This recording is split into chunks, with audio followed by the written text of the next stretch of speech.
Hello everyone, glad to be back. Today is the 1st of February. Now it's 1:30, middle of the day. I'm Levan Gudadze and this is my channel in which I share latest updates on the news that are making headlines in Russian media outlets and Russian language pages on different internet platforms. We do have quite significant and interesting news for this moment that I like to share with you. But before I start, let me ask you once again, if I may, to hit that like button if you find my videos interesting. Leave some commentary about any topic you like, and share links to my channel with your friends on internet platforms that you are active on. That will greatly increase my chances to reach wider audience, and I will be very much grateful for this help. That's been said, let's talk about some news now, and traditionally I will start with the Ukraine, because Ukraine and special military operation is one of the main topics in Russia every day. So we have RIA Novosti news agency here, which is reporting that Russian armed forces definitely did take partial control over the highway between Bakhmut and Chisov Yar. As you know, I did report about this development yesterday in my update, but for some reason many other channels ignored this information. At some point I was even becoming nervous because I was thinking maybe I did make mistake when I report about it. But late afternoon yesterday I did watch Alexander Mercury's update, and he did give this topic some time, and I become like chill, that my reporting was correct. And now it's the second day in a row we have confirmation that Russian side definitely did establish partial control over the highway between Bakhmut and Chisov Yar. More than that, we have information that Russian side did destroy Ukrainian column of armored vehicles and supply vehicles that was trying to use this highway between Bakhmut and Chisov Yar. So let me show you on the map this area, which is here. So now you can see that even this pro-Ukrainian live map is acknowledging that Russian side did establish fire control over this highway between Bakhmut and Chisov Yar. So my yesterday's reporting was correct, and correct. I was correct when I was saying that Zelensky's regime now has limited options in this area, and they can leave Bakhmut garrison in this city, which will mean for those soldiers to become prisoners of the war or death, or order them to withdraw right now, because it's only a matter of days and Bakhmut will become in full encirclement. There is no doubt about it. Maybe even Chisov Yar, because you can see on the map Chisov Yar is not very far away from Bakhmut. And once this defense line will collapse in Bakhmut, it's gonna be very hard for Ukrainian side to hold Russian offensive in Chisov Yar, even if they are trying right now to establish some new line of defense. And in continuation of this topic, I will say one more moment. Russian media has reported that in 20 or 21st of February, President of Russia, Vladimir Putin, will probably deliver his speech his annual speech to Federal Assembly, to Russian Federal Assembly. And my guess is that for that date, before 20 or 21st of February, Bakhmut probably will be under full Russian control. That's my guess. but I think I have a good reason to think so. So we may see, more than that, we may see not just Bakhmut to become under full Russian control before 20 or 21st of February. Chisovyar may become under full Russian control too. And Marinka in suburbs of Donetsk. Ugledar, for example, which is here, and there are some activities in this area. And basically, Russian side may be very active in next few weeks and take control over the many cities and areas that are now under control of Zelensky's Nazi regime. So time will tell. Time will tell. Let's go and check some other news. This is TASS news agency, which is basically reporting the same, that Russian armed forces almost encircle Artyomovsk. So definitely, even if some other channels are ignoring this development, this is what Russian media is reporting. This news is still TASS news agency, which is reporting based on officials from LPR, Lugansk People's Republic, that Russian side had some success in direction of Seversk, but for now major attention is given to Bakhmut direction, and this is one of the main reasons why there is no large-scale offensive operations in direction of Seversk. This is understandable. After fall of Bakhmut, once Bakhmut become under full Russian control, second defense line of Zelensky's Nazi regime will be gone. And let me show you this on the map. We have Bakhmut here.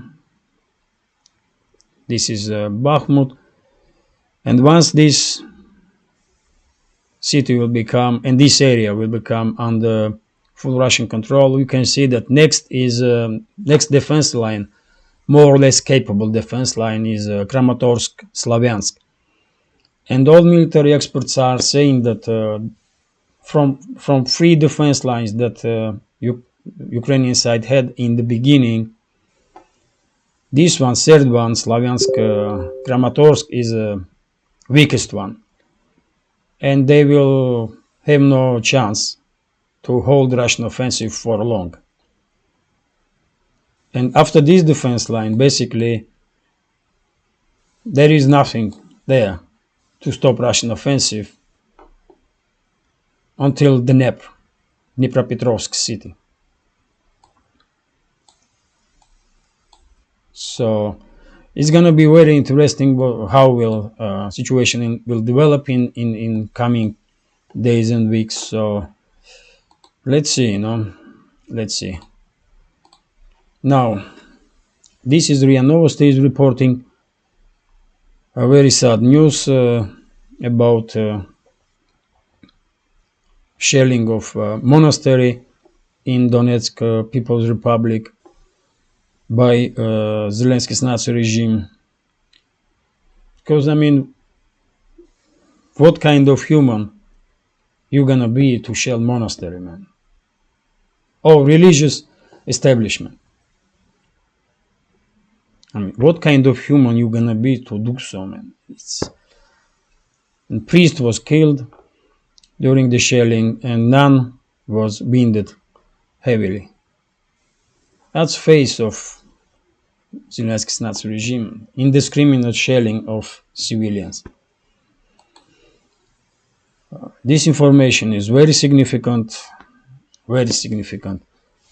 RT is reporting that US Biden administration in a new military aid package for Zelensky's Nazi regime, which will be around $2 billion. Biden administration considering to send to Zelensky's regime GLSDB rockets, which has a range of 150 kilometers, 94 miles. This is very significant. If this information becomes true and Biden's administration will really deliver these long-range missiles to Ukraine,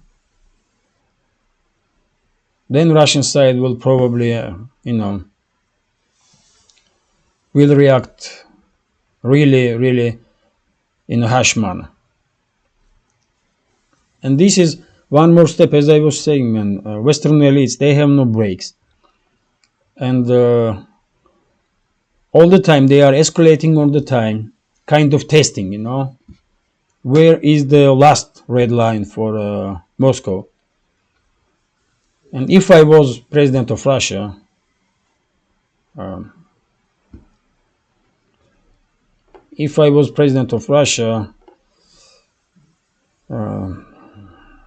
I know what I will do, but anyway, just leave it there.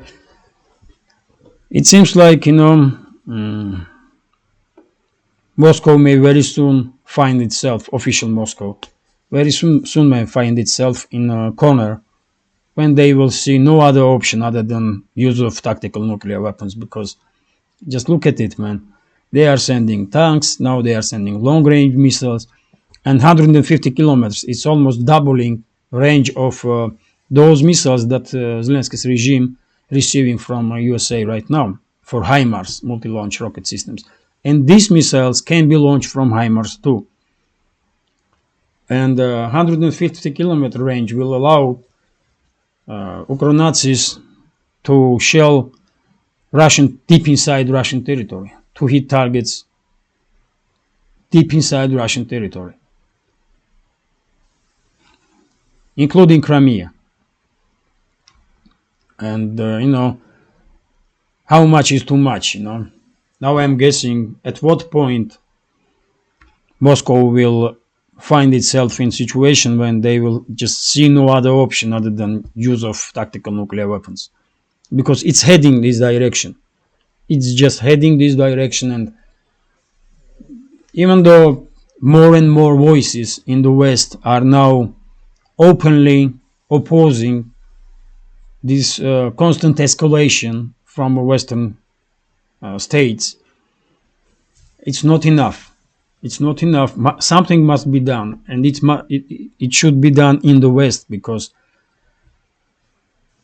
only Western societies and only Western civilian institutions can somehow impose their will, if you wish, on Western elites. And they should do something, because next, after these missiles, next gonna be attacking missiles. They have range 300 kilometers. Next gonna be jet fighters. And at some point, Moscow will definitely find itself in a situation when there will be no other option other than use of tactical nukes. And we don't want this. No one wants this, because if it comes to that, use of tactical nukes may end this conflict, military phase of this conflict immediately, or may escalate situation even further, and in the end we may find ourselves, all of us, in the full-scale nuclear exchange between Russia and NATO. And no one should want this kind of development. But it's obvious that it's heading this direction. Western elites, by constant escalation, pushing Russia to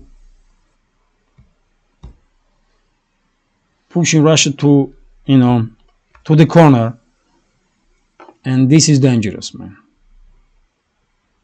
This is dangerous. Even US think tanks, major think tanks, are now saying to White House and Pentagon and urging, that there is no U.S. interest in further escalation with Russia, and U.S. should step by step withdraw its involvement in this conflict, because it's simple true, man.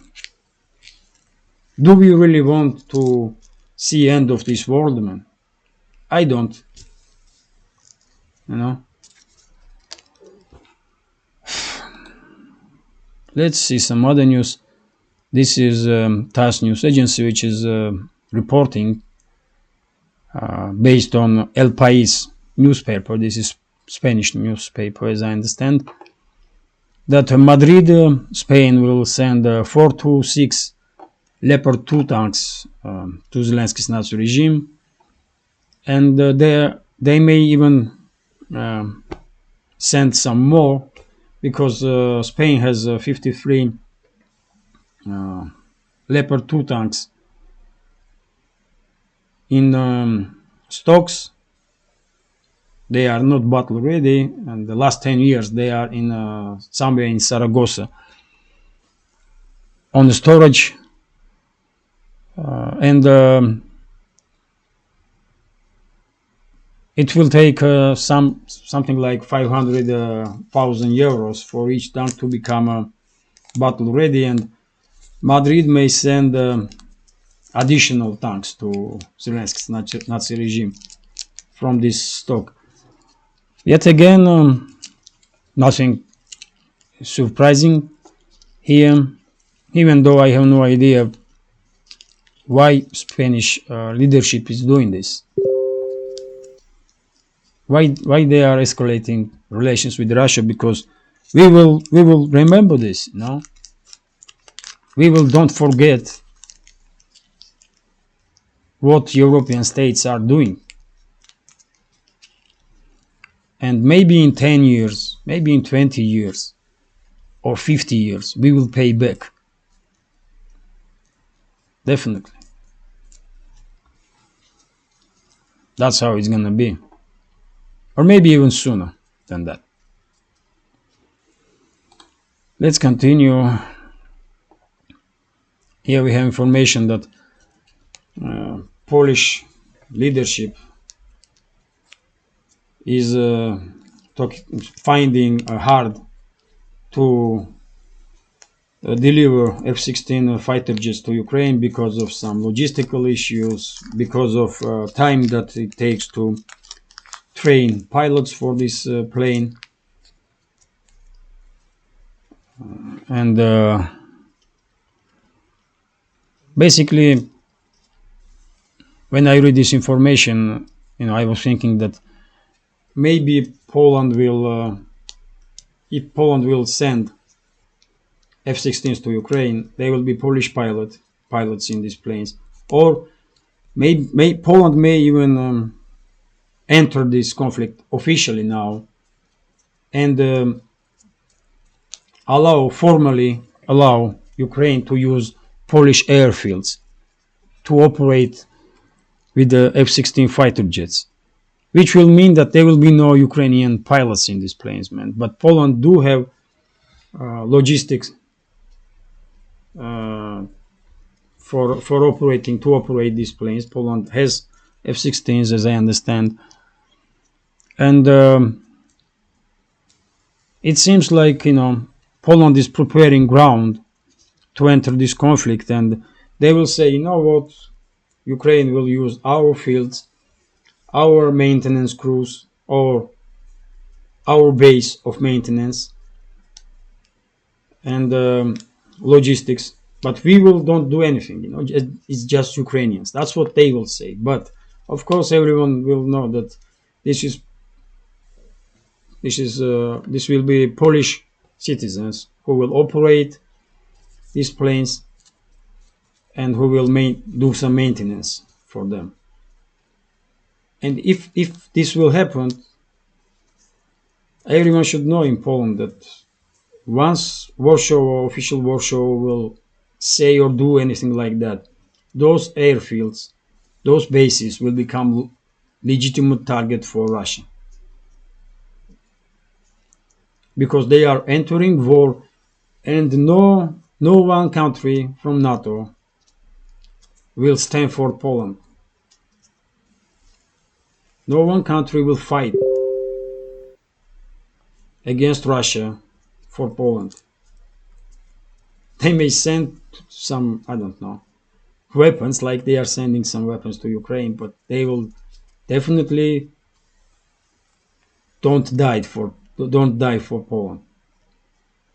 And Polish citizens should think about it, what the elites are doing and why. Because Poland is risking, Polish elites are risking very hard, man.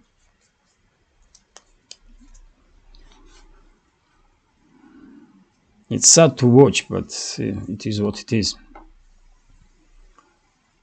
This is RBK News Agency, and it's only one episode that I find interesting. Ukrainian side, by report of Wall Street Journal, Ukrainian side already used more Stinger missiles that US was able to produce for 13 years. Just imagine. Zelensky's Nazi regime already used or sell on black markets. Who knows, man? Ukraine is one of the most corrupt countries in the world. So they use more Stinger missiles, and Stinger is a portable air defense anti-air rocket system. So they use more Stinger missiles that US was able to produce in 13 years. And they use more Javelin missiles that US was able to produce in 5 years. Just imagine how quantity of weapons that are used in Ukraine. And when I'm saying used, I mean I don't mean that they was really used against Russia. Most definitely, some percentage of these weapons were sold on black market. I have no doubts about it, And one day, those Javelin missiles and those Stinger missiles may end up in USA and in European capitals, and shut down planes or target some buildings and stuff, And I would not be surprised if this will happen.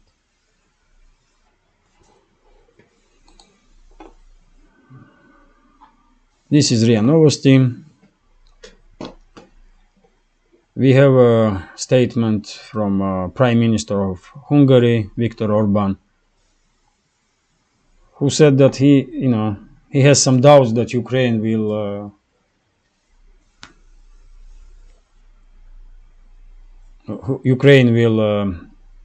survive as an independent state, and he is exactly right. After this conflict will end, there will be no Ukraine as we knew it, because entire southern and southeast parts of Ukraine will become under Russian control, at least from Kharkov to Pridnestrovia, which means that Kharkov, Dnipropetrovsk, Zaporozhye, Odessa will become under full Russian control, and then towards Transnistria, all that territory. Poland will probably take large chunk of western Ukraine. Hungary will do the same in Transcarpathia region, and may even Romania take some piece. And what will be left from Ukraine that we knew a few years ago, what will be left is only in Kiev and surrounding areas. Maybe even not even that, because who knows what plans Moscow has about Kiev. Time will tell. But Orban is definitely right that Ukraine as a state will don't survive. It's just obvious. Let's continue. Today, Russian side will enforce countermeasures against states, against countries and companies that will impose this price cap on Russian oil or oil products. Putin did sign papers about it some time ago, and today this order will be imposed. So no one company in the world will be able to buy Russian oil if in contracts are even mentioned price cap. So that's quite good development, because I think Russia should don't sell anything to Western states anyway. So I hope, of course, I understand that European states or even USA will buy Russian oil, or at least try to buy Russian oil through third parties. And order from Putin says that even third parties don't have in a contract mentioning of price cap. But they will find some way, man.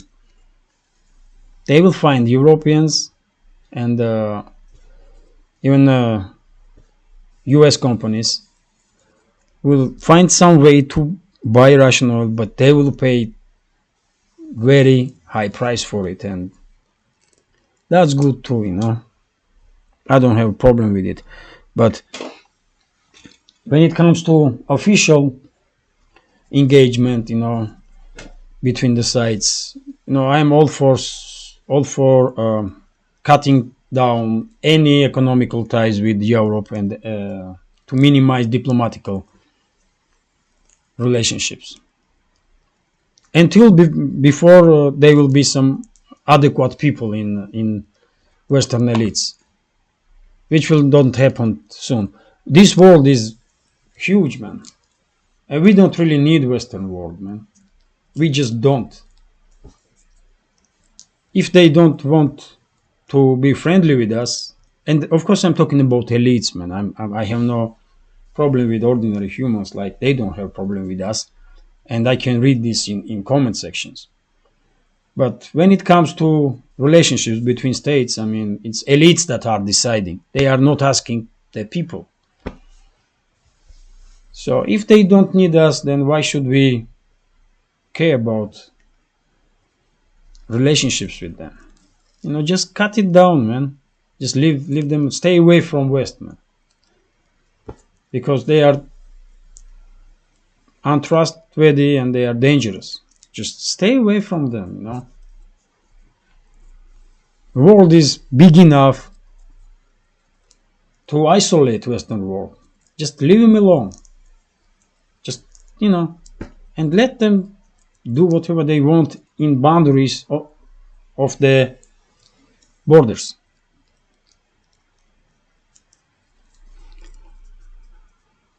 I hope I explained myself properly, because after all, English is not my first language, not my second, and even not my third. So, yes, just look at this, man. This is RBK News Agency again, and we have information that Gazprom is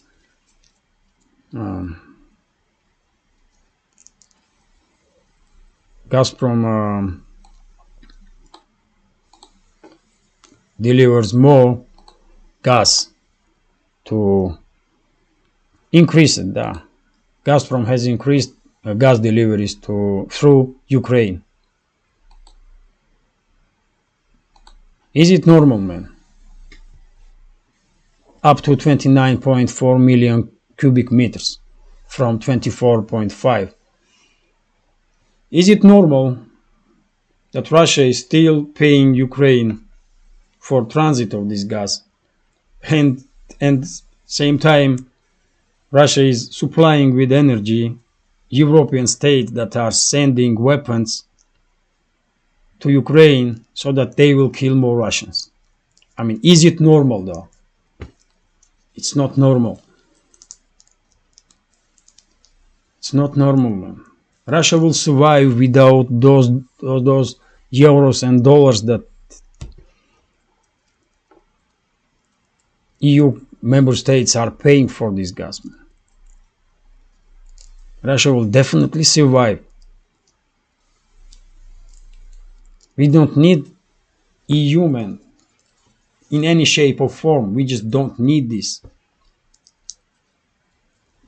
But, you know, like in the West, Russian elites don't ask people to. Because if you ask Russian society about this, for example, do they like that Russia is still paying Ukraine tens of millions of dollars, or maybe hundreds of millions of dollars for transit of Russian gas? Or if Russian society supports energy deliveries of Russian energy to Europe, European states that are sending weapons to Ukraine, large majority of Russian society will say no, just stop it. But Russian elites did not care about it. For Russian elites, money is the main thing, and that's why, and they have influence, they have influence, and that's why we see this kind of news. In my understanding, this is treason. What is happening? This is treason of Russian people.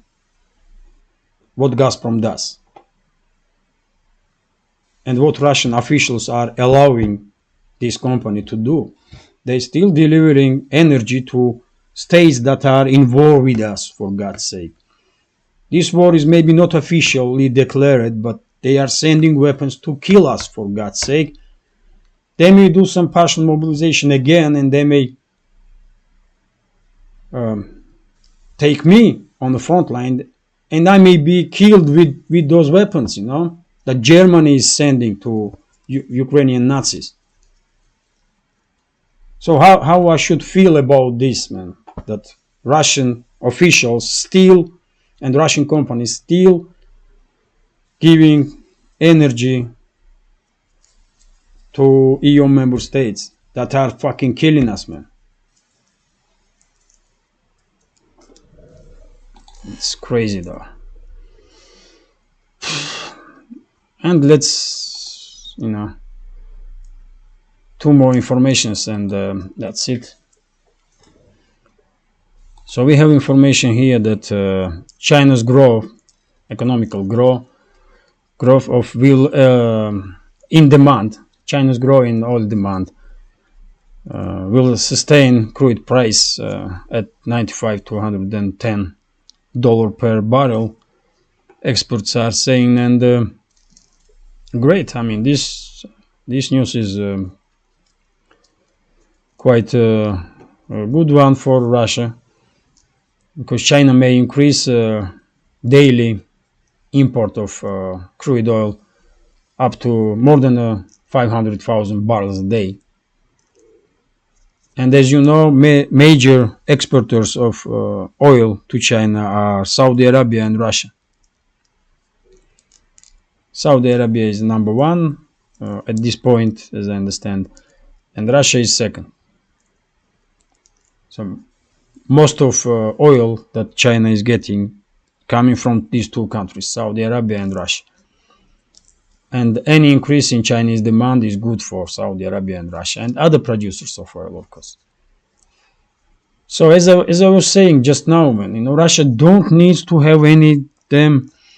I don't like when I'm saying this, man, because I love to have great relationships with European states and North American states, because we people should be friendly and we should communicate, because for God's sake, we all live in one planet.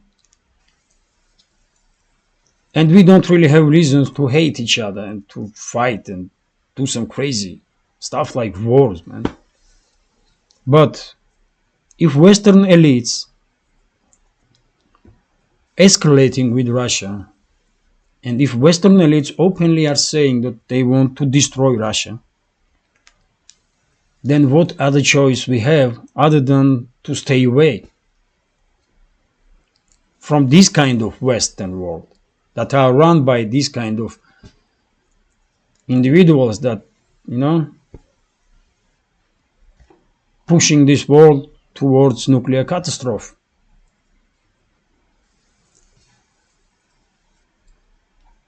Just look at it, man. There is China, there is India, man. There is many other places. Africa is rising very fast rate. It's great. Maybe many people, when they see Africa, they may think about just, Sahara Desert. But no, man. There is many great developments in Africa. And African countries are rising too. It's a great market there. It's developing. South America is developing little by little, but they are making progress. Asia Pacific region is a great market, isn't it? So that's why I'm saying Russia does have, this world is big, man.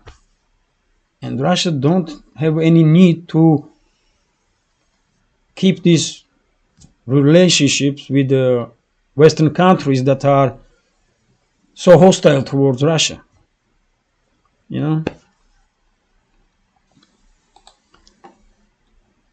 And let's talk about one more news, and this is it for now. We have here RIA Novosti's article, which says, based on analytics of Swiss bank Credit Suisse, and this information says that US dollar is losing its position as a main and basically only world reserve currency, and this is happening because of high level of budget deficit in USA, which is $1.3 trillion. It's unbelievable. That's the deficit of US budget, man. Because of foreign, let me translate this for a second. Because of external debt, which is for now $31 trillion. Can you imagine, man? US owns to other countries $31 trillion. And this is one of the reasons. But one more reason is that US is using dollar as a weapon against other countries, and no one does like this. And because of those reasons, in many countries are decreasing the assets in dollars. And and we have some statistics here. If in 1970s 80% of world reserves were in dollars, in 2022 only 58.8% was in dollars. Reserves, world reserves we are talking about. So it's quite a huge decrease. This is lowest point for last 20 years. And eventually, everyone probably understands by now that eventually in 5, 10, maybe 15 years, when Russia, China, India, Brazil, Argentina, Saudi Arabia, maybe when these countries will develop their own financial system that will not be dependent on dollar or Western financial system or banking system, then dollar will just collapse. You know, it will take some time, basically, of course. But in 10 or 15 or even 20 years, who knows? If we will don't end up in world war before that. Once big BRICS member countries and states that are want to become part of BRICS, once they establish new financial reality, new financial and banking reality, alternative to Western one, then dollar will just become nothing, basically. And probably, I'm not saying that this is going to be good for the world, but this is what world will do. Rest of the world outside of West will have to do to survive, because it's obvious that US is using its currency as a weapon against many other countries, including Russia. So it is what it is, man. This is probably last news for this update. Let me see. 41 minutes, man. Holy moly. Well, I will upload this video, but